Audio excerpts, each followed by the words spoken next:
केसांची काळजी घेणं.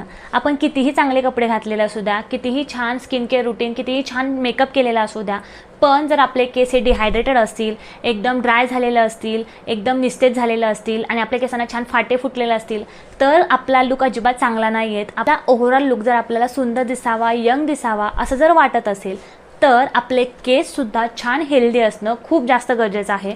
त्यामुळे आपण आपल्या केसांची काळजी घेणंसुद्धा तितकंच महत्त्वाचं आहे. आठवड्यातून 2दा तरी तुम्ही केसांना हेअर ऑइलिंग केलंच पाहिजे. आठवड्यातून एकदा तुम्ही केसांना छान असा हेअर मास्क अप्लाय केलाच पाहिजे. तुम्ही दह्याचा मास्क अप्लाय करू शकता किंवा अंड्याचा मास्क अप्लाय करू शकता, ॲलोवेरा केसांना लावू शकता किंवा ते तांदळाचं पाणी असतं त्याने तुम्ही केस धुवू शकता. अशा प्रकारे होममेड मास्क तुम्ही केसांना अप्लाय करू शकता, जेणेकरून तुमचे केस हेल्दी राहतील आणि तुमच्या केसांवरती चमक येण्यासाठी खूप जास्त मदत होईल. जर तुम्ही तुमच्या केसांची काळजी नाही घेतली, तुमचे केस हे खूप जास्त ड्राय झालेले असतील, रफ झालेले असतील, तर नाही म्हटलं तरी तुमचा लुक त्यामध्ये एजेड दिसतो.